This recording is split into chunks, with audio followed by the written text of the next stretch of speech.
Calling all nerds. This is More Than Dice, the podcast where we dive deep into the realms of everything nerdy. Whether you're a nerd culture connoisseur, a tabletop titan, a miniature gaming marveler, or just someone who proudly embraces their inner geek, this is the podcast for you. And now here's your hosts, Gonzo, Nerd, and Mizzy.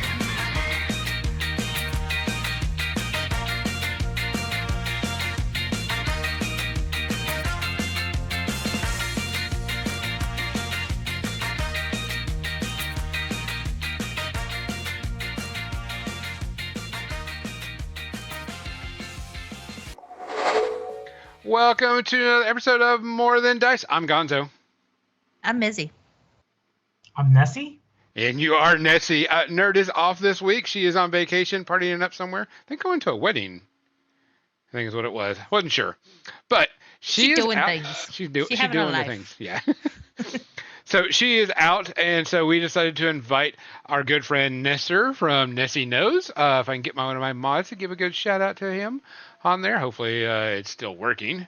One of your mods. Yeah. AK Captain Mizzy. But we're here going to be discussing Mark IV Warmachine. We haven't done it in a while. We haven't talked about Warmachine in a while. We want to make sure we talk about it. And of course, I wanted to bring my good friend Nestor because we've been noticing quite a few things about the community lately. But before we do that, we got to get to the business. And we want to thank Turbo Dork for being an awesome sponsor of the channel. I will be showing off one of their paints today. I am painting up some of my Warcaster models with their new paint line. And by the way, if you haven't picked it up, go pick it up. And I'm going to tell every other paint company, if you are not using the bottles that Turbo Dork is using, you're missing out. Their paint bottles are amazing. I've got no clogs, no drippage, no nothing. They are using bottles from vapes type thing, but these things are amazing. These new bottles are amazing. We want to thank, who else? What are we going with? We want to thank, waiting for the sign to change. Oh, Midnight Heroes, maker of chibi miniatures all over the world, and also a miniature chibi game, which you'll be able to see and play going around this thing. I think his next show is going to be Reaper. That sounds right. Yep. We want to thank Creature Caster for sponsoring the channel. Make sure you check out their tribe on My Mini Factory, where you can get a bunch of models and a 5th edition module to go with it. We want to thank Muse on Minis for hosting us on their network and getting it out to everybody. Make sure you check them out. They've started adding new products to their shelves. And we want to thank Cuttlefish Colors, maker of really good sketch and glazing colors. If you haven't tried them out, try them out. I use them pretty well on a lot of things, although I do use another paint more extensively. But if I need a good glazing paint, instead of making a glaze, I just grab their colors and just go with it type thing. So we do have a few shout outs this week. The dog from the Doggo meme, I guess he passed away. He was like 18 years old or something like that. He lived a good life. Yeah. The dog that was in the meme, he was pretty much what is it? The Anuba whatever type dog. So yeah. I guess that dog passed away, but it was very much a whole meme was done around him. A boso. Yeah. A boso. Yeah. Also, another interesting one that came up was, what was his name? Morgan Spurlock. Yeah, Morgan Spurlock. If you don't remember Morgan Spurlock, he did the Super Size Me documentary, which was about how fattening McDonald's was, and did a huge documentary. And he did a bunch of documentaries on different things. It was like Emmy nominated, but he did a lot of, open your eyes up to how bad fast food is and stuff like that. So it was pretty interesting. So that came out. He died of cancer, had complications with cancer. Sucks. Fuck cancer. Yeah, fuck cancer. Fuck cancer. Um, other than that, I don't think I have any more shout outs. Does anybody else have any shout outs? Oh, Dabney Coleman. That's right. Dabney Coleman was like 80 or 92. People don't remember Dabney Coleman. He was a very famous 80s actor. War Games was one of it. Was it War Games? Or what was the one? Um, what was the one movie where he played like a super secret agent? What was it? And it was remind me of yeah, War Games is what it was. He also did 9 to 5 and Tootsie. He was in that, but he was a very, very, very, very Oh, the guy with the mustache. yes. Once you see him, you're like, oh yeah, I remember him. He also had some parts in Yellowstone, but I remember him from War Games type stuff. Um, but he was a very good, and I mean, 92. Fucker lived a long time. That's awesome. 92 That is, could be a long time. yeah, a long Yeah. time. He's the one. He's the one guy you can go like this, like Leonardo DiCaprio. Like I know who that is. Yeah, especially when you see his face. Also, I wanted to give a shout out to in just north of us, our town got hit. A town got hit by a couple of tornadoes. There's been one reported death, but a lot of power outages, a lot of problems, a lot of buildings, a lot of businesses and homes got wrecked. I don't know. Texas got hit pretty hard just recently. We want to do a shout out to them. I know the Red Cross and everybody's declaring states of emergency. This tornado season is bad, bad, bad this year, guys. Everybody's getting hit by this stuff. So keep an eye out. Be safe out there. Type stuff. You know it's legit bad when the people who joke about staying outside to watch the tornadoes are like, oh shit, this is legit. Yeah, and go inside. Yeah. I don't get that. I don't get that. Something big, dangerous, and you want to go take a look at it? No. Yes. Get inside. Oh yeah, there's actually video footage. People were outside videoing the tornado as it was going down the streets and such. I've seen that. I'm like, no. Can No. confirm. I have been that person a few times. So y'all got to be careful.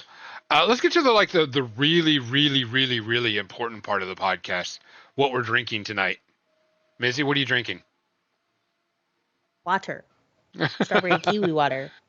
Because it's yummy and delicious and hydrating. Nestor, what are you going to be drinking tonight? Rum and Diet Coke. Ah! Nice. I am doing the good old H2O type thing. Nothing's Classic wrong. H2O. Yep, the classic H2 with ice. Ooh. Oh, with ice. With You're ice. fancy over there. I'm getting really fancy. No particular reason. I had to joke, and I'm not joking, but it cracks me up. I had to go buy a new medication, and after insurance, 90-day supply was $256. I was like, Yeah. this is ridiculous after insurance. And the thing is, the sad thing is, it's just a super vitamin. That's all it is. This big super packed vitamin. And my doctor says I have to take it for 90 days to help me get things going. But I was like, and there's no alternative. There's no like comparison over the counter. It's only this, and insurance won't pay for it. After insurance is $256, so fuck insurance. So, Broken so I'm healthcare system. so I'm just gonna drink water, get this going, and keep staying healthy. Other than that, guys, we really appreciate you listening. We really appreciate you hanging out and chilling with us. As always, if you see something, say something. If you hear something, say something. If you can do something, do something. If you can't, find somebody that will, because we're going to need that come in the next few months, because we're going to have a very politically charged atmosphere coming up, and we got to make sure we're looking after each other. So, Agreed. Cheers. Cheers.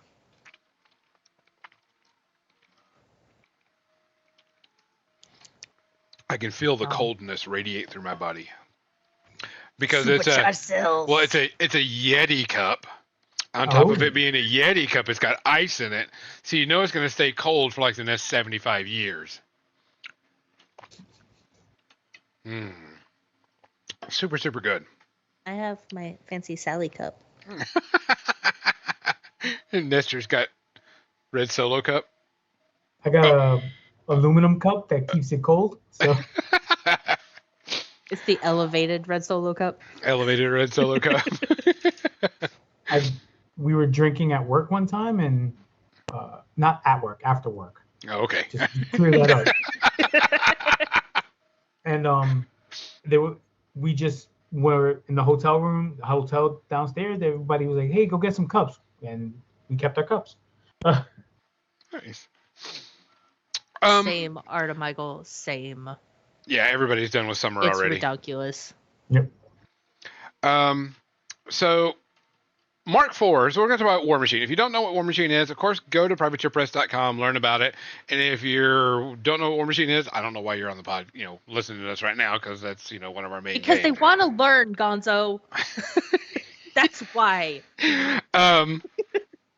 So, with that, Mark IV kicked off, we're 2 years into Mark IV now, I think, right now, roughly? That sounds right. Yeah. We're starting second year, yeah. Yeah. So we're roughly in the second year of Mark IV. And as usual, any change of addition, you're going to have people leave.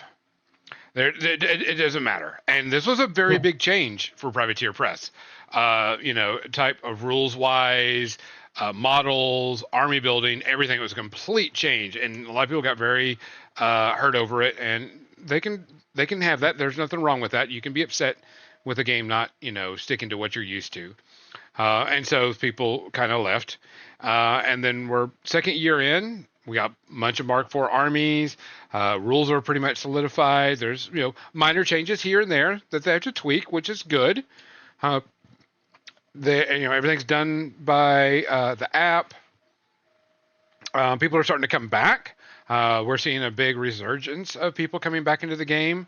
I know that what's interesting is, of course, I check a bunch of different social medias, and I have people going, "Hey, I really like this game. I love their models, but I don't like playing the game. What's Warmachine like?" And they're like, then they're getting into it, and they're like, "Hey, I was in Warmachine Mark II, got out because of XYZ reason. I want to come back. Can you tell me what it is?" And so Privateer Press has done a kind of, I would say, almost a rebuild of not only the game, but the community at large, because they've started implementing a bunch of new stuff. So, but before we get all into this, Nestor, who are you? Why are you here? And give us a little introduction and pimp your own self as I switch to the Gonzo Paint Camp. So, name's Nestor. I've been playing miniature games for over 13 years. My daughter's 15. Yeah, 13, 14 years. Benchmarks. It's like math works. Started out with where most people start, playing Warhammer. Then kind of fell into Infinity, which I was playing for well over 7-8 years. At the same time, still playing Warhammer. Was introduced to Mark II Warmachine at that time, because Mark II was out. And right now I am playing Shatterpoint, Warmachine, Warhammer, Infinity. I think that's it for now. Battletech here and there. I like miniatures. I do. I love role-playing. I am big into Gundams. That's what I teach at conventions mostly. A lot of my friends are painters. They do the teaching of the painters. I teach Gundams. Every Gen Con, every Warfare weekend. Well, unfortunately, not this year coming up. I won't be at Warfare weekend this year. Blasphemy. But I know, and Josh is already jumping on me. I am salty, but I forgive you. I know. Sorry. I tried seeing if they would move the wedding to Friday early, and they were like, "No, it's gonna be Saturday." I was like, "Okay." So As I've the been horde of nerds get upset. right. There's, yeah, it's bad. So I've been under Nessie Nose for I don't even know, maybe 7-8 years now. I work with Lynn Stahl at Gen Con, and I run the miniature hobby area, the teaching rooms at Gen Con. Which, if you don't know Lynn Stahl, it's Metalhead Minis. So No longer Lynn Stahl now though.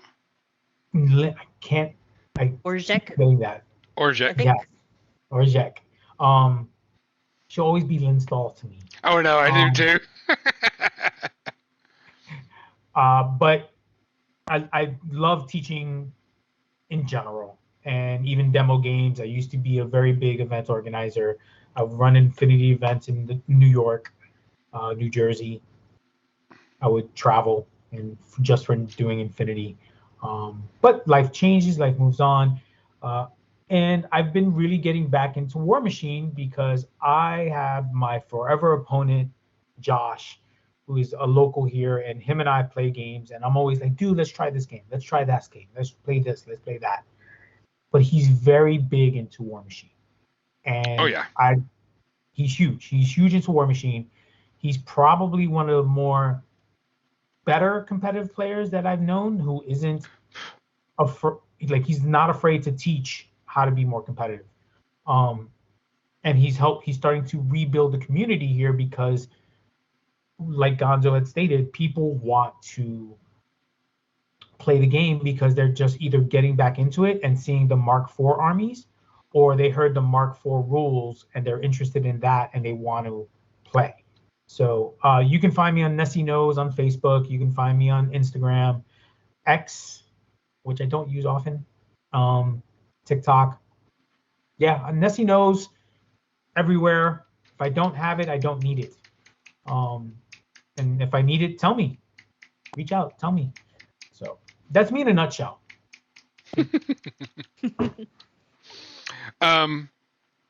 So I wanted to show off this miniature. So of course I'm working on also my Warcaster stuff because I also like Warcaster, and so I tried using Let Them Eat Cake. I didn't like the color of it, so I'm using this Miami Sunrise, which is a purple red, metallic purple red, Oh, and you can see the That is red not under. what I was expecting out of that color. Yeah, I well, what's like it funny though. is it's red underneath. So like the bottom parts are red, but when you wrote it, see the red now. Yeah. It's going to be color shifting is always hard to see in camera, but I think it fits just right with the AC army. And I love this Yeah. model. This model's legit cool. So What color was that? it is Miami called Sunset. Miami Sunset. By the way, this is the new bottles that they have. And it's huge top, but you have to push down and twist, so but if you notice the tip, it sucks it back in, and so you get no clogs on the top. And there's no clogging in it. And this thing is just great. I mean, these bottles, people should be switching to these bottles. If you're a paint company and you're listening, switch to those bottles. Get with Turbo Dork and say, hey, what bottles are you using? And they'll tell you, and get with them and use those because they're legit. And everybody will be cool. Everybody will be cool. So I'm going to be working on my little bitty dirge. Just did some quick airbrush to get the red on them, and then we'll start working on them, type thing. So let's start off with the first thing. Of course, one of the big changes that Privateer Press did was they went to 3D printing. Now, at the beginning of the 3D printing, it wasn't that great. It wasn't, it was a challenge, but they've been working the formula, getting the details, all that stuff done, and dude, I will tell you right now that Privateer Press has spoiled me on putting together miniatures. Uh-huh. Yeah. Because you don't have to. At all. You just glue them to the base. That's it. You might have like An 4 arm. parts, and that's on one of the big models, like the The Gonzo help Blimps. me. Yeah, the blimps. So like on the bigger ones, you've got like 4 trolls that are individual, but then you've got 2 big separate pieces that normally you'd probably have in like several hundred gajillion seemingly so pieces that you don't have to glue. Well, it was Like interesting. Yeah, it's great. I was putting together some models for another game, so some 40K stuff, and I was like, this is ridiculous. And I messaged one of my Privateer Press friends, and I was like, y'all have spoiled me. And he's like, what do you mean? And I'm like, I can't put together models like I used to. The ability to just have glue down and be done is just too great. You can have an army ready in 20 minutes just by gluing everything down. Yeah, the army box is pretty. Some of them might need to be put together, but the Signar army box, you have to put a couple of backpacks on. Yeah. And that's it. Like the booty boss model, you have the main troll and then you have his chest on his back. You just glue those together and you're done, which is great. However, Xander, I also enjoy putting models together. So I find that playing multiple games helps me satisfy that, but I don't want to have to glue together fiddly arms and then they break and everything is a tragedy. So it's kind of a balancing point for me. Like Shatterpoint is a good example of you can build the models, still get your hobby in, but you're done in less time because 4 models takes about 30 minutes to put together. Unless you're slow like me, and then it'll take you a few. I also take a break in between each model, and I'll do something else. So yeah. Like this past week, I put together the Shatterpoint models. I had 8 of them, and it took me 2 evenings worth of work. So, not too bad. Well, I mean, when I build a Gundam, people will be like, "Oh, I built my Gundam in an hour and a half," and I'll be like, "Oh, I built the head today. I'll build the arm tomorrow." I relate to that. But anyway, so on topic. I mean, the interesting part about all this is that I was building some 40K models, and I was like, it was just taking fucking forever. And I was like, I don't know if I can do this all the way, because, I mean, like I said, PP did spoil me on that, and I'm going to admit I was spoiled. But there's something about the detail on them and being able to get to play ASAP. Yeah. Right. Type thing. I think it's a faster way to get to actually painting your models. Yeah, Josh, when we played Warmachine today, and he mentioned how these models look way better than the previous edition of models, and you can see the detail even from a distance. Like tabletop quality painting, they'll still look good. Oh yeah. Yeah, there's been and they've gotten better detail. They've gotten better. I mean, sure, you can't pose them or anything, but I'm not going to argue that fact.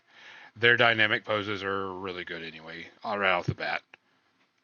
So I'm not arguing it that much any. But one of the things that really changed, and I heard this a lot as a player, was, and I play tournament and stuff and everything too, was I quit playing because it's all about the tournament scene. And this last year, really this last year, they've kind of switched over from being strictly tournament play and tournament stuff, which is good in my opinion.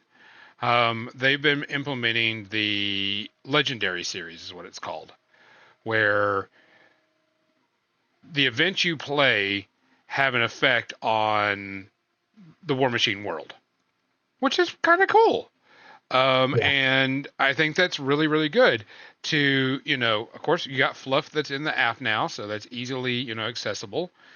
If you buy, you have the $5 subscription or whatever it is. And you can go to a convention and play Warmachine, but you don't have to play in a tournament, a steamroller. Right. And those became really, really, really popular this year. Those sold out quicker than anything else. They were the first things to sell out. Well, all the narrative events sold out before everything else. I don't know if you saw that or not. I got lucky. I snuck in. I bought the last ticket for Oh yeah, because the yeah, event I played in. yeah. But their narrative events have been a lot of fun, a lot of interesting things, and I think that they, I don't want to say they realized it, but they're like, there's a lot of people that just want to play and just make pew pew noises and play fun scenario things. Which, if I remember correctly, you two played each other during one of the narrative events. We did. And made many pew pew noises. I did lots of shooty things. She shot the crap out of me. I had one goal. I wanted to shoot things, and I did that. She bought two beasts with guns and two cannons. And I was like, I think I see a theme here. Yep. Well, so it was Firequill, who doesn't have any melee at all. So it's all guns on him. His feet is all guns. I had two cannon crews, my bomber, two dirges. So all the guns everywhere. And this was my first time playing Madison, the cavalry caster for Signar, and she came in with Legionnaire, storm throwers, and a whole bunch of nasty things. And the striker and the beast, the Gargast. Yeah. We got to use the Gargast for Oh free. yeah. And he went total kaiju on her blimps, which was fun. Yeah, that's something that at Warfare Weekend, when the first legendary event went off, which is the Blightergast event, which of course, having a fucking dragon at Warfare Weekend made people like freaking flip out. Yeah. One of the things that I remember is like a lot of tournament steamroller type players usually don't play narrative events. Not all, but usually they're just like they're rather concentrate on other things. It's fine, nothing wrong with that. But at the Blightergast event, there were people lining up 10 to 12 deep, hoping that somebody dropped out, waiting for people to come and play the game. They were like, I want to play this. This looks fun. And I was like, yeah, it is fun. I never got to play it, of course, because I was running shit. But that I has did. become... I got to Leroy Jenkins the dragon. That was epic. What I think is interesting is that they've started implementing more narrative stuff into the game, which is good, because now you've got people that will come and play the game without having to be caught up in the super competitive play. And what side you choose, whether you're attacker or defender, also makes a difference, because like out of the Dragonfall event, you get the Kruger model that can only work with the ones that were defenders. So like Signar, for example, was one of the defenders, so they have access to Kruger, which is really freaking cool. And so it's nice to have that ability to control things too. Yeah, I mean, they said that what happens in the game will affect the story of Warmachine, which is really, really good. People feel more involved when they know that what they're doing is not just pew pew noises, but they've got something's actually happening because of XYZ type thing, which is good, because I mean that's a lot of fun. Nestor, what was your experience on that? I enjoy narrative events more. Or I played the Infinity narrative event, but Adepticon, but also I wanted to play the narrative events for Warmachine, and I had a blast on both narrative events. I didn't play the Blightergast one. I played the Wall, which Mizzy and I both played on. and I was making kaiju noises. I was playing Godzilla's theme. Yeah, you were. Because that's the way it felt. It was like, oh, I get a free kaiju and I can buy another one. Oh, this is awesome. Yes.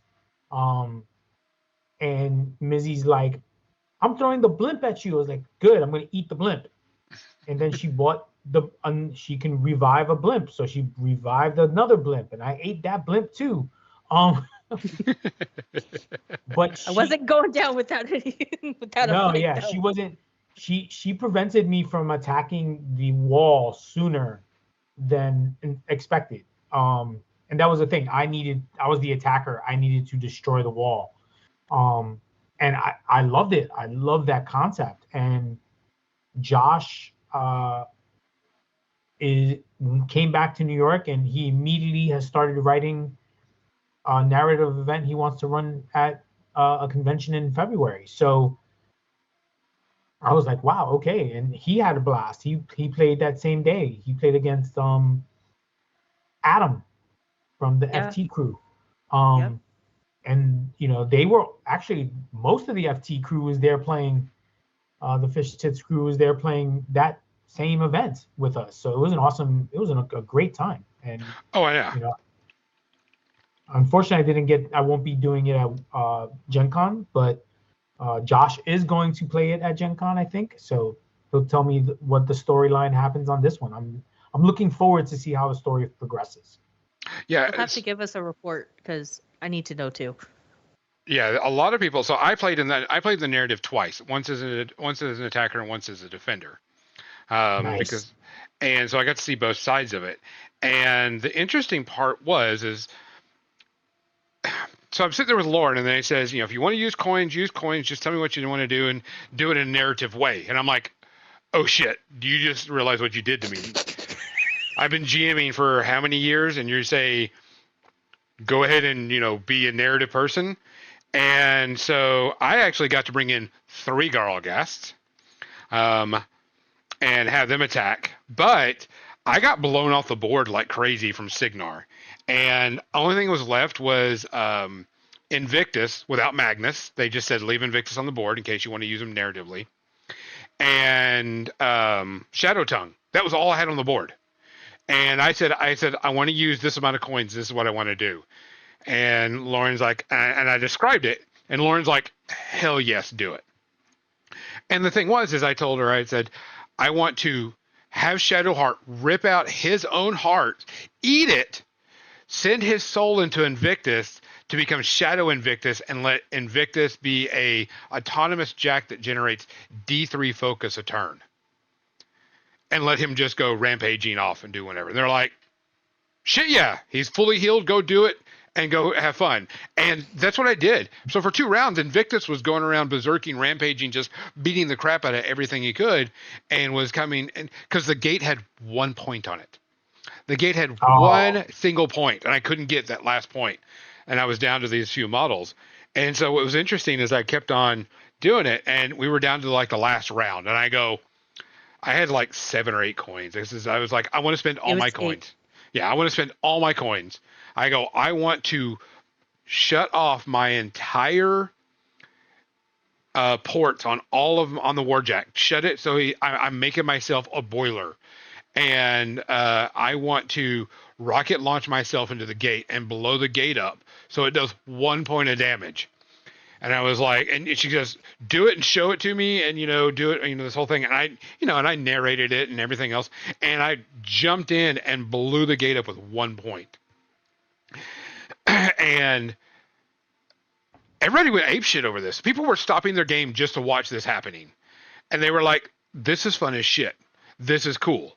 And I was like, "Yeah, because we don't have to worry about shit." You don't have to worry about anything. The narrative play that Warmachine and Privateer Press has been doing has really invigorated a lot of people that, 1, got out because of the competitive play, 2, just didn't want to play in a competitive nature, but just wanted to play with the models they have. Yeah. And so it's been pretty interesting for them to do that. And I applaud Privateer Press for, doing the narrative play again and putting a big emphasis on it. and not just going completely on tournament play. And like I said, there's nothing wrong with tournament play. You want to play a steamroller? Go do your IG and all that stuff. More power to you. But they were missing a huge amount of people without doing like the narrative stuff. And that's like their main thing now.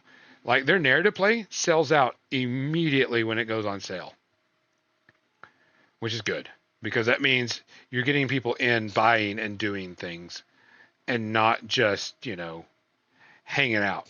People are coming back into the game to play the game over just tournament play. Because I had a lot of people who said they quit because they just didn't want to play tournament play, and I'm like, I get that, but now you can. I also can't I can't stand for as I get older. I've realized I can't stand for 8+ hours, and play and have that attention. Like I played in that narrative event, it was 4 hours. I was good. I enjoyed it, but then I could do what I wanted to do. My whole day isn't spent bending over a table. Oh yeah. Yep. But I would go back throughout the convention and talk to Lauren to see how the game was going, and talk to Travis and be like, hey, where's the wall standing? And I saw it when the gate was blasted open, and I was like, oh, this is awesome. I hope we win. But unfortunately, the monsters didn't get in, all of them. But I did They got see through because of one part of the gate, right? They didn't get enough through. They had to get a certain amount of monstrosities through, but That's they right. didn't. They didn't get to it. So that's when, because they didn't do that, Butcher came out. The new Butcher model that's going to be coming out for Orgoth is going to be coming, and that's what came about because they didn't get through, which they could have brought a out. murder hobo. Yeah. They need the Butcher. And Butcher could have come out for whatever reason, didn't matter. But it's fun for that to happen, and and to see that happen. And didn't Kruger come out because of the Blightergast event? Yep. Yes. Kruger came out because of Blightergast, and who he went to depended on who won the scenario. And they got a special, they got the model. So stuff like that. We got Gen Con coming up, which is great because there's another narrative event, another tournament event, but another narrative event that could change about how, what the story's going to be, because what happens in the event changes the story, which is good and fun. No problem. I got that. It'll be interesting to see and see what happens. So going back to the state, the State of Warmachine on this, they have done more narrative play and more narrative things, and I think that's really helped out the non-competitive scene a lot. I think that this really pushed forward a lot of people saying, oh, I can play this game without having to get my face stomped in. Yes. Here's a way that you can play the game and have fun doing it. If you don't care about winning or losing and you just want to have fun and make the shooty boom boom noises, then you can. Yeah. Yep. So I'm looking on the Gen Con event calendar, and one of the narratives is sold out. Oh, yeah. That checks. Yep. And the other one only has 5 tickets available out of 14. So that won't. Thursday is always a hard day to sell because everybody wants to go to the vendor hall. Oh yeah. So yeah, gotta have the shopping days. Yeah, my classes are, except for Thursday, have been selling. So it's just that one day. Thursday's hard. Yeah. Thursdays and Sundays, they're always a pain in the ass. Yeah, I don't do I didn't do any classes on Sunday, but because that's the cleanup day. That's where I help clean up the whole place. I just go last minute shopping.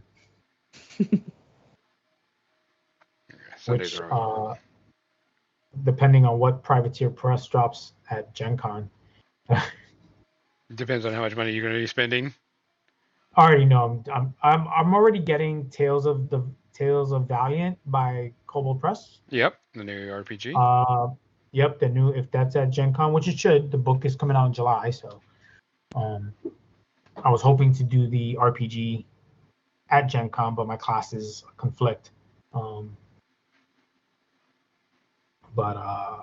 Yeah, depending on, I might send Josh back with some stuff for me in his suitcase if he has space.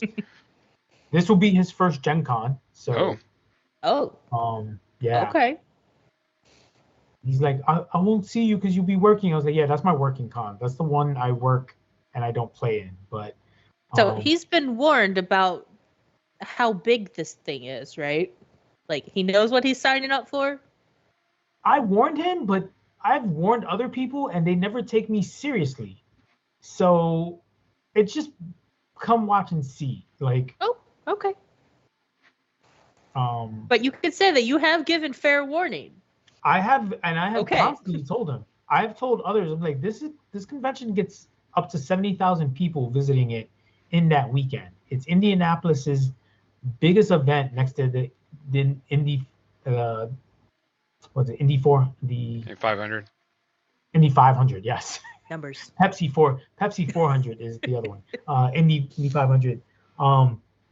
That's big. Yeah. Like a convention that takes over Lucas Oil Stadium. That I don't know of any convention that takes over a football stadium. So that's. So let's talk about one of the things that we need to address is Steamroller. So the Steamroller has come out, the 2024, and they've revamped it completely. No longer do we have zones, and areas that everybody sit down and just holds in positions. Not all of them, they're the rectangles and the circles are gone from the game, which to me I think was a very much needed thing, and so glad I didn't purchase a bunch of them for Warfare Weekend because that was they got rid of them with a new Steamroller packet. How much of the Steamroller packet have you played, Nestor? Josh and I have been playing. I think we've played every scenario at least 3 times. Gotcha. And today's scenario, we played the Steamroller scenario today. We realized we were playing the Steamroller wrong. Okay. In terms of winning, whoever got, so if you got more than 3 points at the end of your turn, we would think you automatically won and I wouldn't get a turn. So we would skip that. But out of like the 9 games we've played of Mark IV, maybe plus more, I think half of them were assassination runs. So we only counted we were like, okay, we now know how to play the Steamroller. I like the Steamroller ones. We kind of felt it was winning was happening too fast. And now we know it is happening too fast because you're not playing it right. We like the way it's done. We like the objectives. We've both printed out our own objectives. Mine are a bunch of mimics. I printed out mimics in 20, 30, I need to 40. see these, Nestor. Hold, please. I will get you a mimic.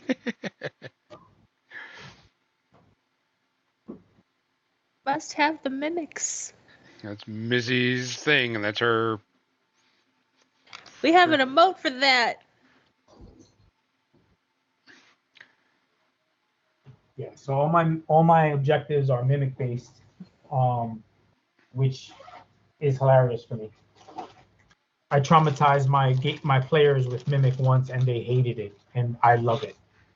Oh, I wonder who else got traumatized by a mimic their first time playing D&D. I was not traumatized. I enjoyed every minute of that. Thank you. So that's the 50 mil one. I love it. Gonzo, I might need mimics. And so 50, 40, Yeah.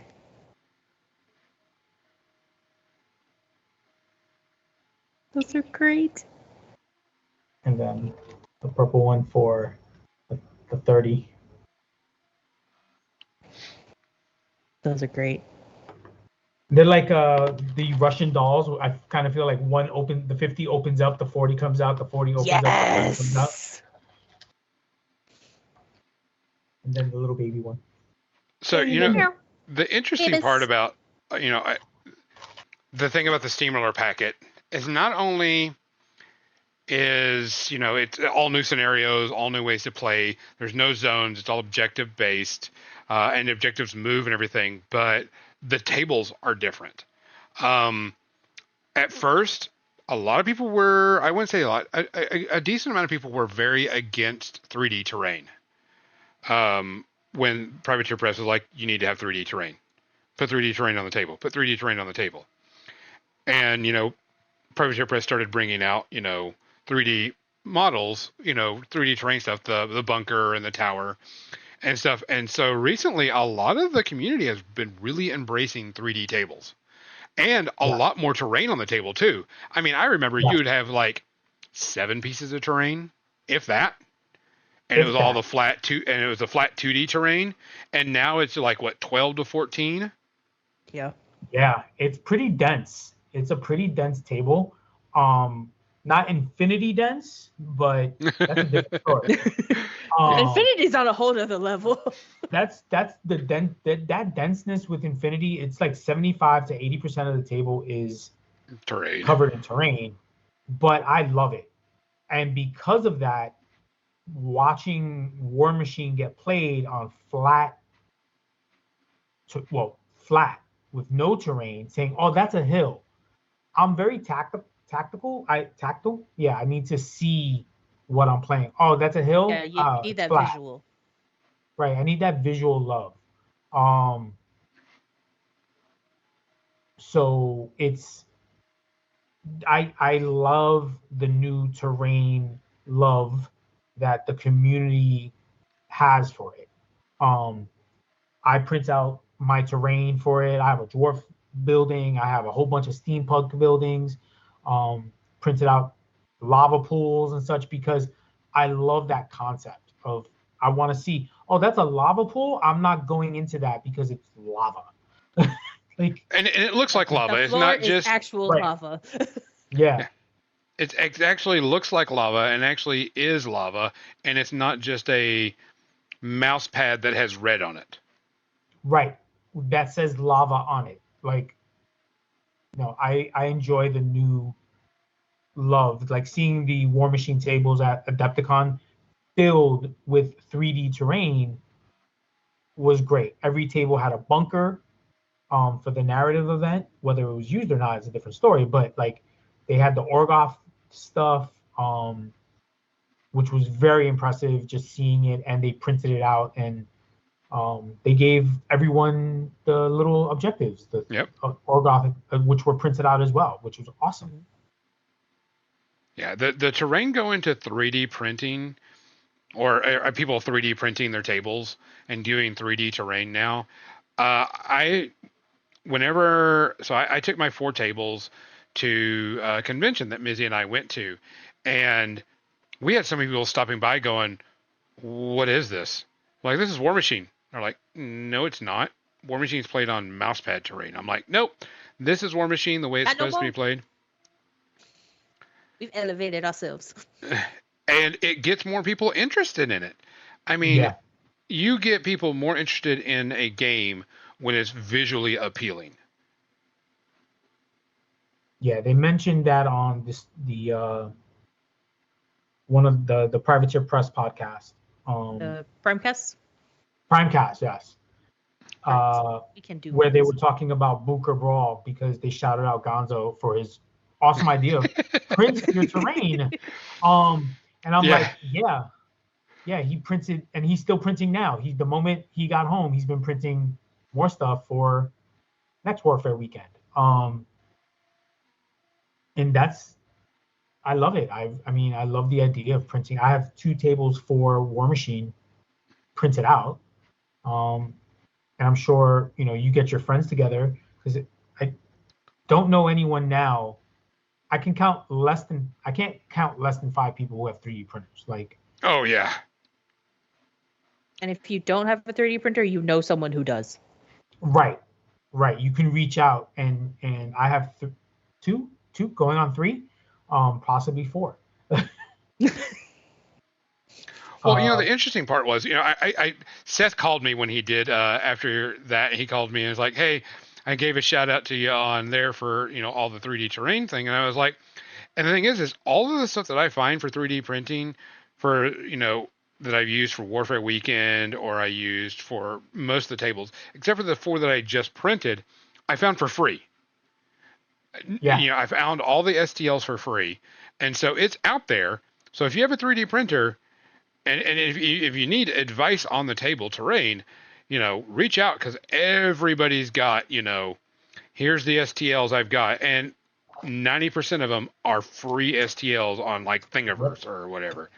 So it's not like, you have to spend money. Now, I did spend money on, there was a Kickstarter for these guys, the RFM printables, that had the terrain that I have that I took to the convention, and they're all themed, but that was relatively cheap too. I wasn't spending a ton of money on that. I think I spent like $40 for like 5 tables worth of 3D terrain, the STLs. So it's not like I'm spending a ton of money on it. The one I bought for Shatterpoint was $15 for a bundle. Yeah. For a desert bundle, which was great. That's not bad. Which I can reprint as many times as I want, because I downloaded the file. And yep. My Infinity, the one I bought for Infinity, was 40, because it's more buildings. It's like 8 buildings that I could print out in different sizes, either 1 or 2 levels. So it's worthwhile. It's just the time. Mm-hmm. Yeah, there's been a lot of people that, there was some kickback on using 3D terrain. They're like, well, the models can't stand, or, it doesn't look good, or I get distracted, or, I know one person said they wouldn't use 3D terrain because they felt like people were hiding models behind it. And I'm like, it's called cover. Yeah, it's called cover. Like tactical things. Yeah. Yeah, I had Magnus and Brisbane behind a building, because I don't want Magnus and Brisbane killed. Correct. And sure, since it's 3D, you might forget that they're over there, but you know what? Yeah. I will tell you, I will play on a 3D now that we've gotten everything used to 3D printing or 3D terrain for Warmachine. I look at that mouse pad stuff, and I'm just like, no. It's more engaging. I like it as a footprint. So what we do is we'll put the 3D terrain on the 2D terrain that from A Song of Ice and Fire and it'll be like, okay, that's a forest. So if we want to move the forest, the actual forest, you can, and that's the thing. It's like, okay, right, like I have Invictus stomping through the forest. There is no forest now. There is just branches and a lot. You can have both. Yes. Both is an option. Yes. Yeah, the big competitive people are doing, like, they'll print off a 3D, they'll print off a 3D building and then do a mouse pad underneath it. That way, if they need to move it for whatever reason, they can, and they can do that. And that is perfectly fine. That is a great solution to the tournament issue that some people were having. Yeah, it's like, the forest is in your way, move the trees off the mouse pad. There you go. Yeah. But now you know. Xander, I am one of those people that forgets that I have stuff behind things, like an objective. So, yeah, I relate to that. But I still enjoy the 3D terrain. It looks pretty. And like Nestor said, it gives you that tactical visual of what you're working with. You're more engaged, I think, when you play on 3D terrain than the other stuff. At least I am. I feel more engaged to the game when I'm playing on a 3D table. Yeah. And with, Privateer Press and other people really saying, hey, play on 3D terrain, guys. And a lot of the community has embraced that. A lot of the community is like, yes. Now, the issue that people are having is getting it and storing it because, I mean, Warfare Weekend, they have like 100+ tables worth of 3D terrain. Mm-hmm. That takes up a And- lot of space. Very carefully Tetrised Yes. things. Right. Yeah. But I mean, and that can be an issue, and I get it. But I will tell you, if you're going to be at a store and you're going to be playing Warmachine, you got to put 3D terrain out because people aren't going to come and be like very interested in seeing the 2D, and you're not going to get many people coming in and wanting to play. that's just basic. Yeah, we were playing today, and a couple of people came by to see the models and see the terrain, and it's important. At least you wanna show off not just the models, but the environment that you're playing those models on. Correct. Which has If been they pretty good. Right. If you see nothing but flat terrain, it's not eye-catching. If you look at when demos are played at any convention and you look at their demo tables, they're normally very off the wall, eye-catching. You wouldn't see some of those demo tables on a real table. So Yeah, and you've got to, because I mean that's just the thing. We've got to get people back into the game. If we don't get people back into the game, it's not gonna flourish. And we've got to get new people into the game. If we don't get new people in the game, it's not gonna matter. yeah. So I mean, we've gone so much. We haven't even talked about all the rules changes. I mean, Xander's just like, I might give 4K MK4 a try. The rules are still something I have an issue with. They're streamlined. They're so streamlined and so fast. Yeah. Captain Mizzy. I'll call myself out. Yeah. Yeah, Captain Mizzy. When she tried Mark III, she was like, I don't know if I can do this. Yeah. There's no way I could. Especially I'll be straight with y'all. No, I could not play Mark III. And then Mark IV came out, and we changed, they changed the movement, changed, 360-degree vision, all this stuff. And there's people who are like, wait a minute, all I got to do is move one model and then put everybody else within, 2 of that. Yep. Yes. I can see 360 degrees, so there's no more of this catching me in the butt type thing. Yeah. It has become very, and it's not very newbie friendly. Very accessible now. Yeah. It's inclusive. It's very quick. Once you learn the movement for the units, once you learn, I'm still back and forth on some, and I've been playing since Mark II, and I'm still like, what does cavalry do? And I've used cavalry for over God knows how many years, and I still like, cavalry does what again? And Josh just smacks his forehead like, it does this. You've been asking me for the past 10 years. I'm like, shut up, just answer my question. Shut up and tell me what to do. Tell me what to do. But today I felt more, I guess I had more of an interaction with my army in a better place. And it's because I'm more familiar with the rules. Being, it's your movement plus what for charge, plus what for running. I can do what spell at what time, and you still have to, once you play more and more, obviously you'll get better at it. But the rules for Mark IV are very streamlined and very easy for newcomers.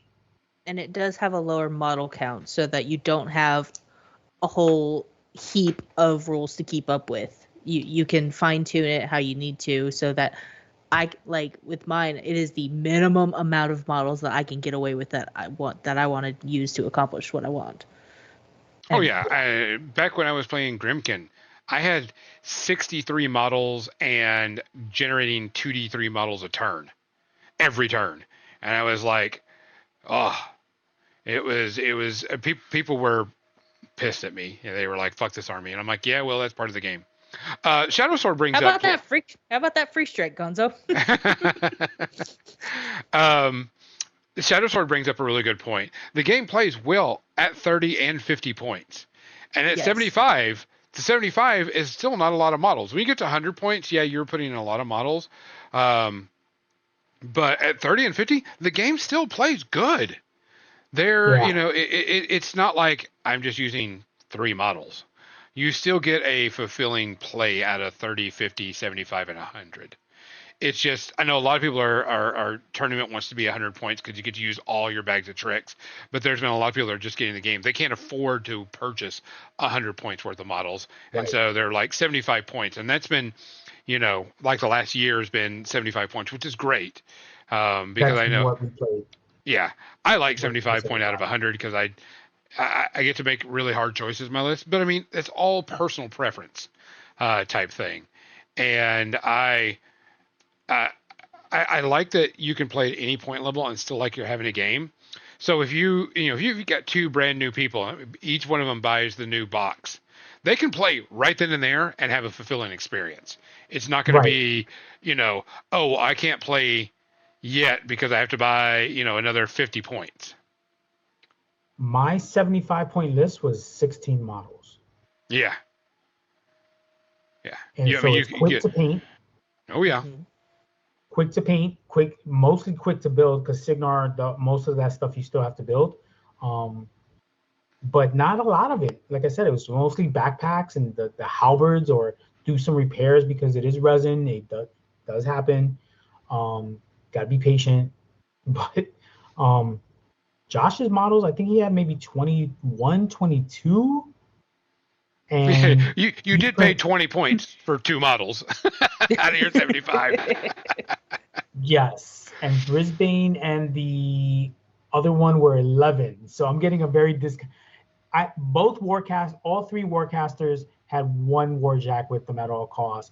Magnus and Invictus were probably the most expensive out of everybody. Yeah. So, but they're so good. Magnus was the winner because he killed Thagrosh in close combat. So it was just very awesome to see how much fun playing Signar against Legion, who's still viable. But everyone's like, "Oh, Legion's not where it is." I'm like, well, yeah, they have Chimera now, but I do enjoy the new Signar models. I do enjoy actually the new models in general are just phenomenal. So, oh yeah, Gravediggers, the models for Gravediggers. Oh my god. Yes. Gravediggers is going to be what gets me to not play Trolls. I mean, let's just talk about. Signar, so let's add that. Let's just say Plugger, a Warjack carrying two weapons, two trencher knives, which are actually huge broadswords, and two Gatling guns on top of his shoulder heads. I mean, come on. How could you not love that model? Yeah. That thing is going to be legit. Yeah. I think Marshall. Oh yeah.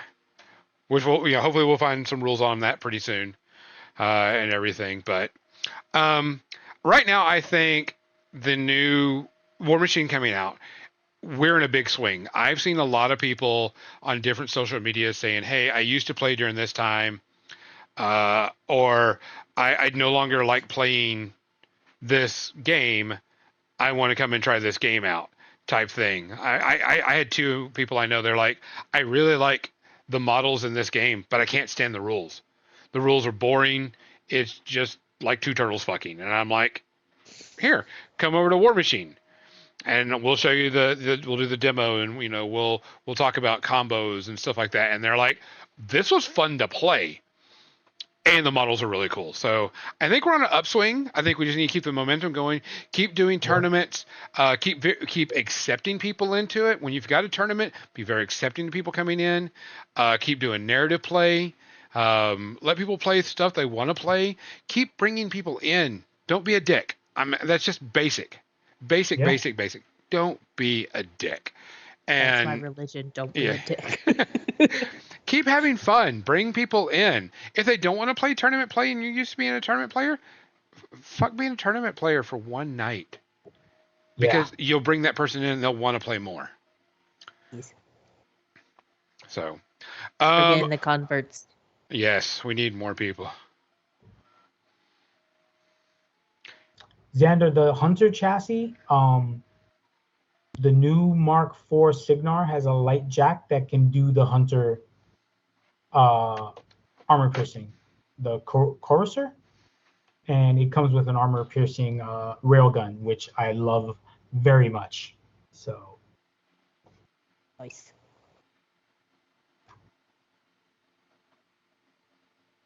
Let's go switch over to the media section. So, Nestor, I know that you've been here at least once. This is our media section. For people that don't know, we do a rating scale. There's 2 rating scales. You can do Casablanca to Cats. Casablanca being the best movie ever made, Cats being the worst movie made, or you can do the good old space herpes ratings. And the space herpes rating is the fewer space herpes, the better the media is. Of course, I have like 9,000 things to talk about, so I'm going to go with something that really pissed me off. And we've been gone for about 2 weeks, so there's a reasonable reason why I have, a bunch to talk about.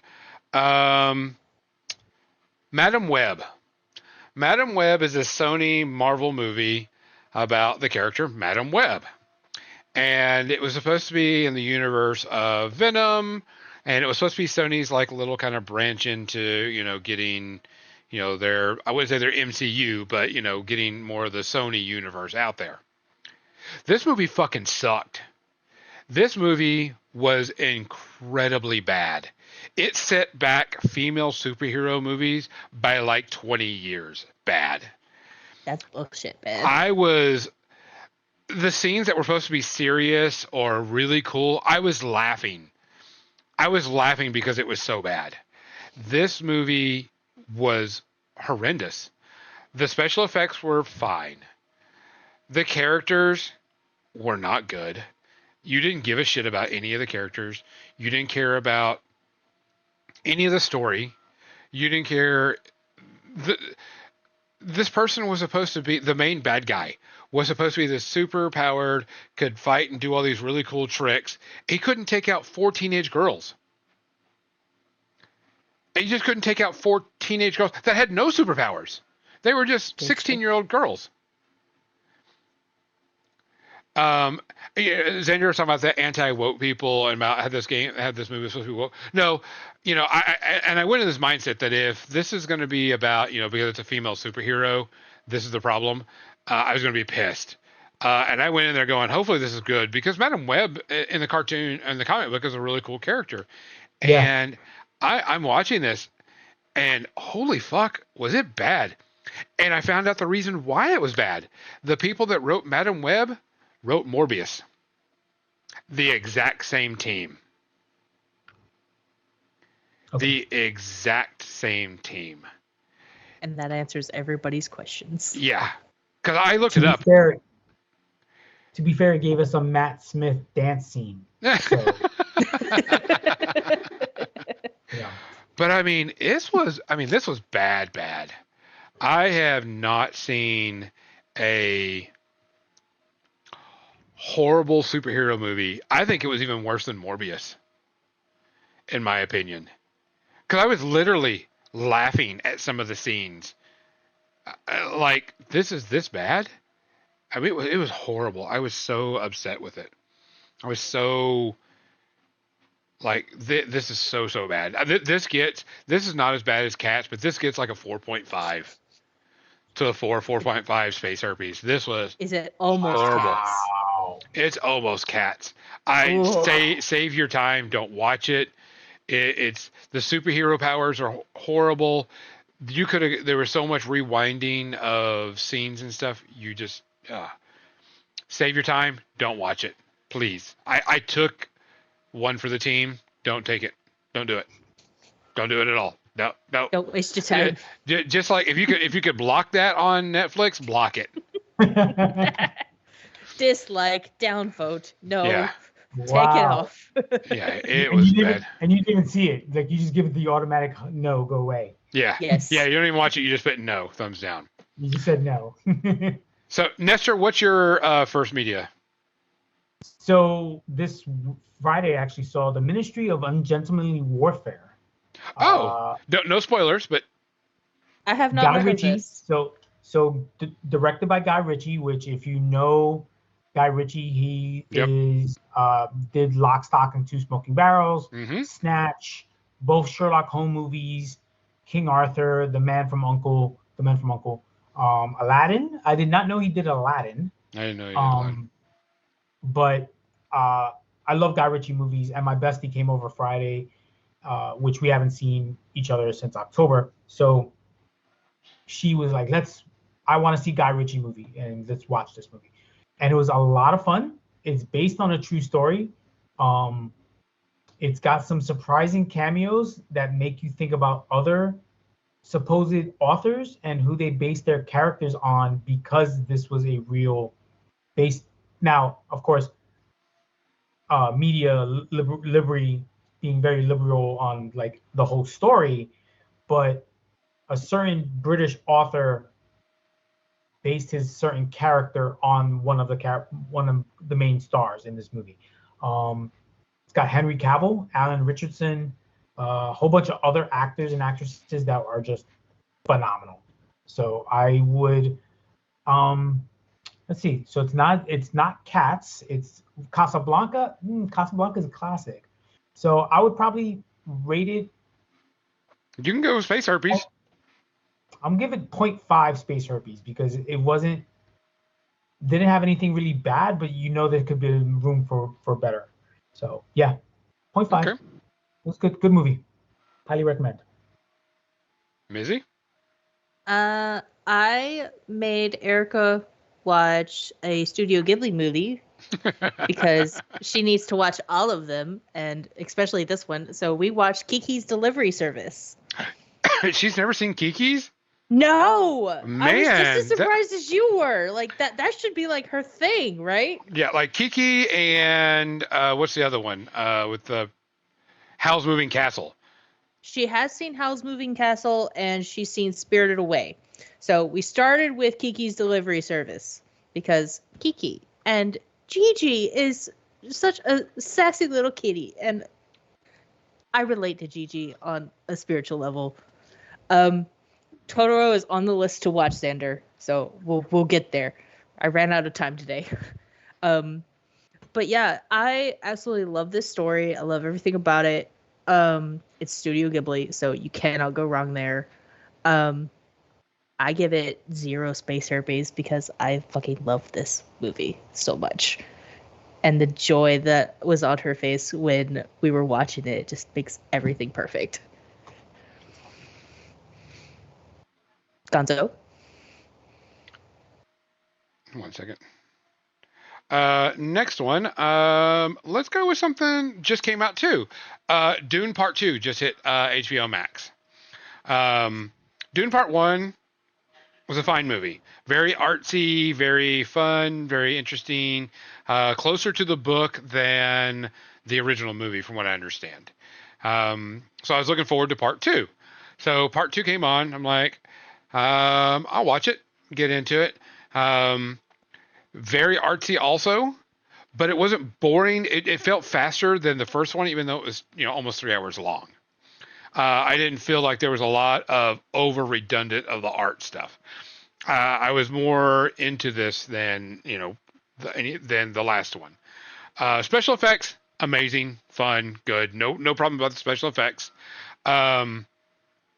Story-wise was fine. They did add more into the Harkonnens than the original movie did. It was interesting to see that because I'd never read the books. I don't want to read the books. I'm not going to go into reading the books, but they did take some liberty with some stuff, which was not good. That pissed off some people. I'll let whoever, if you haven't watched it, you can go see it, and if you don't know what it was, let me know and I'll tell you. I enjoyed it. I thought it was good. Characters were fine. Story development was fine. It didn't feel slow compared to the first one. It was very well paced. I enjoyed it a lot. Very eye appealing and very, very good eye candy in this. So it was very, very, very keep me in there and watching it. I give it about a 1. I was very interested that they didn't include one of the things that they should have because of the book. I was very upset they didn't include that. And I do have to go back, and I kept on looking for them to using the weirding modules, but I forgot that the weirding modules were not part of the book. That was just for the movie. That was just for the original movie. Yeah, that was just for the original movie, and I was like, but those were such a cool special, cool They thing. were. And I was like, wait, where's the no weirding modules aren't actually part of the story, so they were. They said that this was closer to the book than the movie, which was good. We are getting another Dune movie, but it's probably going to be years before we get it, 3 or more years. So we're getting a Dune Part 3, and it's going to be whatever the next book is. So we'll see what happens. But I enjoyed it. Like I said, I give it about a 1. Nestor? Just really quick on Dune. The next one is Dune Messiah. That's right, yeah. Which, I did read the books. I still enjoyed the original movie. I enjoyed the sci-fi show movie, which was on Sci-Fi Channel. It was a little different. Wasn't the best. And I enjoyed the new one more than the original. I still watch the original as many times as I can. I love it because of the weirding module. And Josh and I will quote the books and the movie left and right part 2 because as is written, Lisan al-Gaib, and so on and so forth. So I saw Monarch this weekend. It's an Apple Plus TV show. Oh yeah. Based on Godzilla. I love Godzilla since I've been yay high because I'm not that tall, so I'm yay high. I love Godzilla. Younger yay high. I'm yay high now. I'm busy yay high.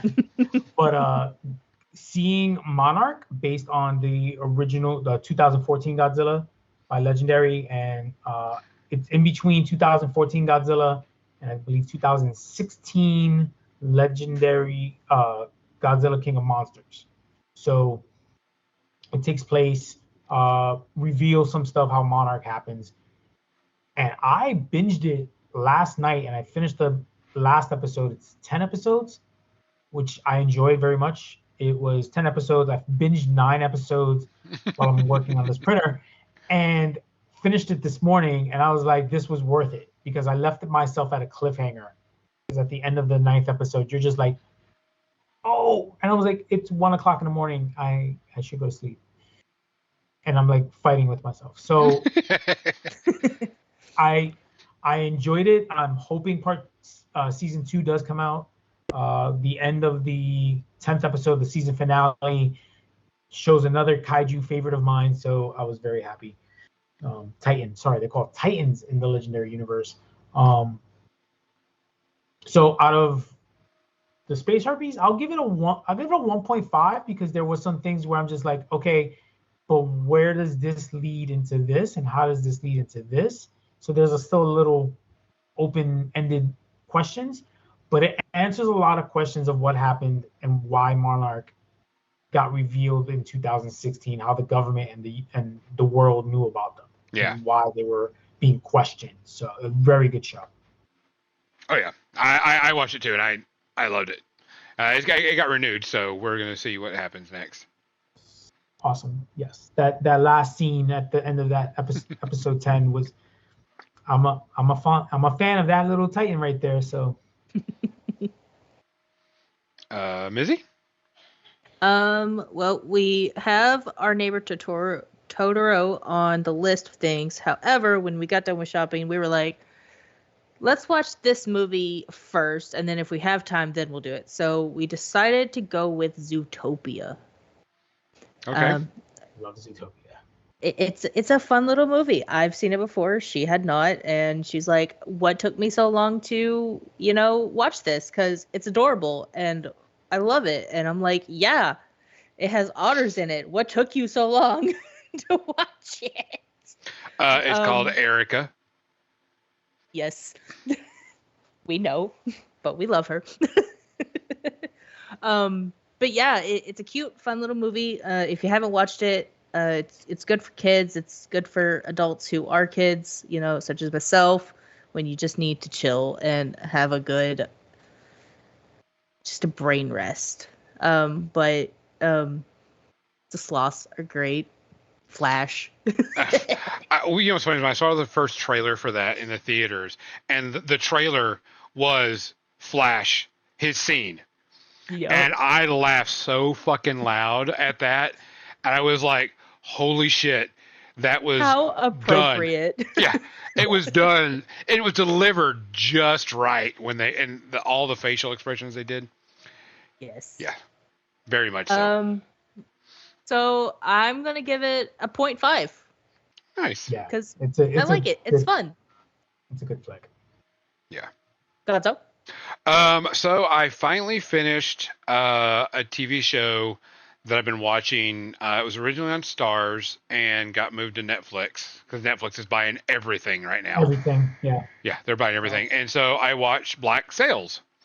If you don't know what Black Sails is a pirate TV show. It's got 4 seasons. It's like 38 episodes or something like that. And it's a pirate-based show, and it's about the last remaining years of the pirate time, the golden age of piracy.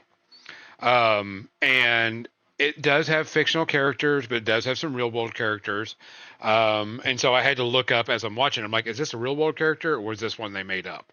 And they had some made up and everything. So it's a fictional story, but reading some articles after the fact, they did get a lot of historical things right. Like the death of most of the real world characters, they did them correctly in the show. And they did the way pirates happened and the way the pirates did stuff. They said it was more historically accurate than they thought. This show was good. I'm gonna geek out on it. Oh yeah, you're gonna love this. One, you don't feel like you're on a set ever.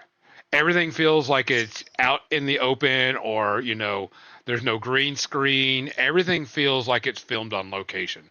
Although there are some sets, and there are, but they don't. It doesn't feel like it, and it doesn't show it. This is a very violent show, very violent, very deadly, it's pirates. I mean, come on. There's a lot of killing and a lot of fighting and a lot of blood and a lot of guts, a lot of cursing, and a lot of titties. I will tell you right now, there are so many boobs in this show.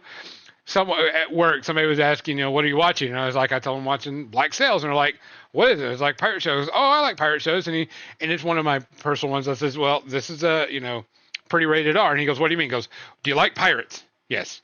Do you like violence and pirate, violence? Yes. Do you like titties? Yes. You're going to love this series because there is just, and I mean, it's just, and there wasn't anything, but they grabbed everything from everywhere. The different people from, the English, the British and the Spaniards and all this stuff.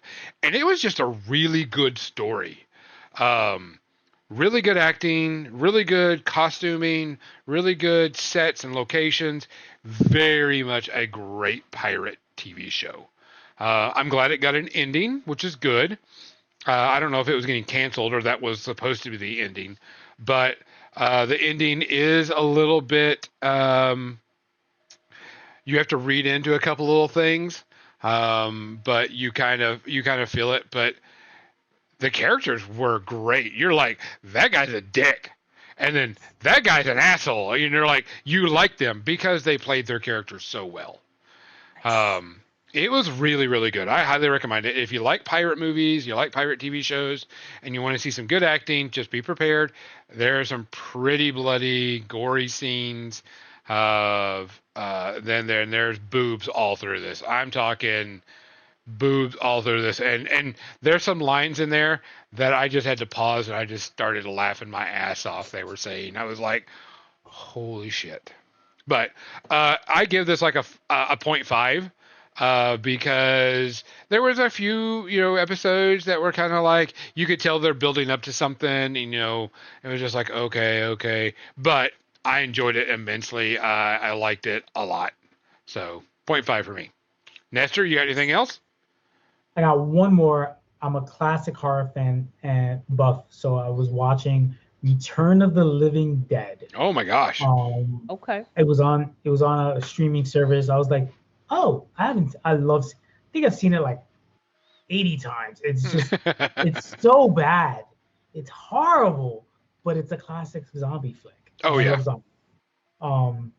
And just like the dance scene in the cemetery where they come out with the flares, they just like were ready to light and like give her, she's naked on top of a gravestone, like dancing, and they got the flares giving her like the strobe lights, and the zombies are just like send more cops, and just it's great. I love it.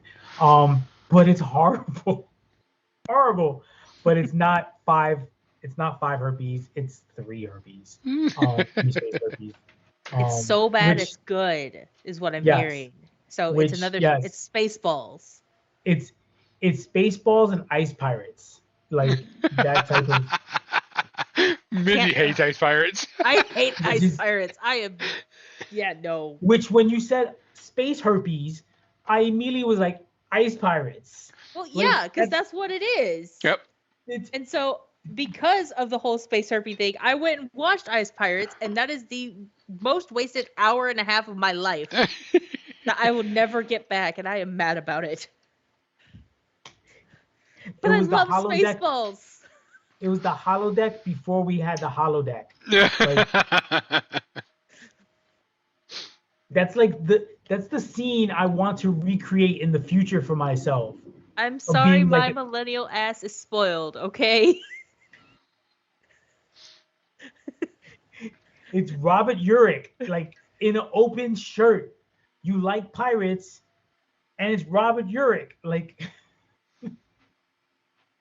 it's awesome. Yeah. Anyway. Your turn. Gonzo, you want to talk about Beetlejuice? I wanted to. So I saw the Beetlejuice trailer. Yes. It's okay. Yeah, I'm hesitant. Like, I have decent hopes for it, but I'm not going to get myself too excited about it. Yeah. Because I know I'm going to be disappointed. Yeah. Because that's how it always is. So I'm waiting. I'll wait for it. It didn't look bad, but you never know. They could be just, trying to rehash old jokes. Yep.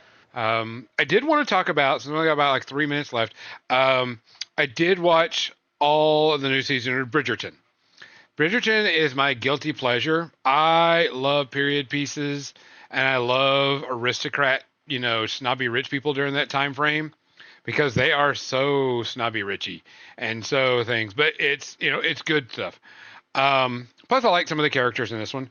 This one, of course, focuses on Penelope. And Colin. Yeah, and Colin. Yeah, and they focuses on, this is her season that they focus on her, which is okay because that's how the books, I guess, are written in a way. And I love the costuming. I love the characters. This season wasn't bad. I know that the actress is catching flack, and I know like the studios are catching a little flack because the lady that plays Penelope, she's a bigger girl. She's gorgeous to begin with. I loved her. She was a great actress. I loved her when she was in Dairy Girls, which if you haven't watched Dairy Girls, it's fucking hilarious. But she's a bigger girl, and I guess she has a full like nude scene in this where in the next part of the season where, and she's a bigger girl, and like she's catching flack for this, and I'm like, fuck you, just don't watch it, people. Yeah. There is a very steamy non-nude scene that happens in one of the carriage rides at the very end, which was a really good, steamy scene. And I mean, I enjoyed it. I thought it was great. I love Bridgerton. I love the music because they use modern music done with a 4-string quartet. So you hear modern songs in there, which was really good. Fantastic. Yeah, Vitamin String Quartet does most of their music, by the way, if you want to listen to see who it is. But I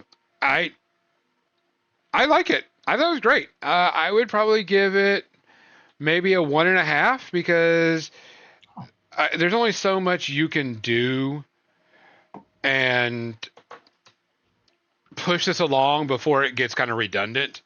You know what's going to happen in the story. You know what's going to happen. You know that's everything. So Bridgerton, Cookie Mandius. So it's like 1.5. Yeah, the new season. You kind of see things coming, so it's not like it's a shock, but it was good. And I'm glad all these characters are getting things, and there's some good stuff and good story going on. So I liked it a lot. So, does anybody else have anything they want to talk about before we send this off? That's all I got. Nestor, you want to pick your channel? No. What you're going to be doing? Are you working on anything before we send this off to everybody?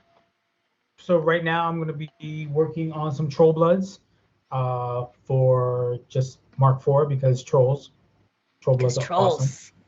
Yeah. I will not buy Brine Bloods because that's just too tempting. Pirates and Trolls. It's shenanigans. It's pure shenanigans. Yes. I love it. I did have last playing against Mizzy with those Troll Bloods of hers. It made me want to rebuild mine. But I will be hopefully just doing print jobs and Gundams for the foreseeable months until Gen Con, and then I will go into radio silence from like after Gen Con just to recover because it's only now I'm actually starting to get out of a funk from Adepticon. It was very social for me. Yeah, it got very. I loved Adepticon and I had so much fun. But it's only now that I'm starting to be more social again with my friends. It takes a lot, and Gen Con is just as bad, if not worse. Oh yeah, because you have to be on point, on target, because you're teaching and you're trying to make some money. Yeah. But no, check out Nessie Knows if you have any questions about any of the games. Best thing is to reach out for me on Facebook because it goes to my phone. So, also, if you want to know about Gundam, this is the person you talk to about Gundam. Nessie got me into Gundam. I still have 2 Gundam models to put together out of my stack. So if you want to know about Gundams, Nessie's the person to know. Yeah. Yes. The Gundams to the right of me. There's a little cabinet right there. Of all of them. Of the ones that I have built, my backlog is just horrible. I won't ever. I will show that, but it's fun because it's like, which one am I gonna build today? My ex-girlfriend would be like, "How about you don't buy until you build?" I was like, "Do you know anything about hobbying? Do you know how this works? Hobbying doesn't work like this. You buy stuff and you build 10% of it. You have to have your pile of potential. Yeah, pile of potential is right on my right-hand side. A lot of Infinity, a lot of Warhammer, and Warmachines over there, and Gundams over there. It's fun. I actually had a friend post a picture on Facebook, and it said, "Paint me like one of your Warhammer models." And so I responded with, "What? Primed purple in a box?" Yeah. Josh surprises me because he'll get a army on Monday, and by Monday afternoon they're all primed to have base coats. Dang. Like, well, War Does he Machine work? If it's in, he does. He works in the afternoons. He starts at 3. So from like, if he got the army Monday morning at like 10 a.m., by like 2 o'clock, he's already primed it and at least gotten base coats on. So, and I'm just like, I am here trying just to open the box to build it. Like he built, he base coated and primed and base coated all the Chimera models that he owns. And mine are still in the box from Adepticon. Well, guys, that is our show. We want to thank Nessie for coming out and hanging out with us as always. Nessie's a very good friend of mine and always welcome to be on the show. Guys, if you don't know about Warmachine and Mark IV and you really want to get into it, there's a ton of resources. You can always ask us. It is my primary game that I play and enjoy the shit out of it and will always. Plus, it's a really good company. If you have any questions, you're more than welcome to ask. If you need help, look to any of us. We'll put you in the right direction and help you figure out. As always, if you hear something, say something. If you see something, say something. If you can do something, do something. If you can't, find somebody that will, because we've got to look after each other. We've got to start checking in and making sure we're okay. The world's a kind of shitty place, but we got to try to make it as best as possible. Oh yes, Shadow Sword. Make sure if you want to know where your friends are, tried and true. Great people to know, by the way, that are in the Northeast area. They have a community finder, so you can find people to play with if you need help with that. And Shadow Sword, you do need another game, by the way. You do need another game. Guys, please look after each other. Please make sure you take care of each other. Make sure you check us out next week. The whole crew will be back. Me, Mizzy, and Nerd. We'll have some new cool things to talk about. Also, keep an eye on the channel. We'll be getting things. I think Mizzy and I have to do a Relic Blade discussion, which we'll be putting out pretty soon, because we did do our Relic Blade game, and we can talk about how the game went. So, for More Than Dice, I'm Gonzo. I'm Mizzy. I'm Nessie. Good night. Thanks for listening to More Than Dice, making the world a better, nerdier place, one dumb joke at a time. Be sure to subscribe wherever you heard this podcast so you never miss a future episode. For more nerdy action or to connect with your hosts, check them out on Facebook.com/morethandice and Twitch.tv/more_than_dice. Until next time, stay nerdy, stay proud, and we'll see you soon on the More Than Dice podcast.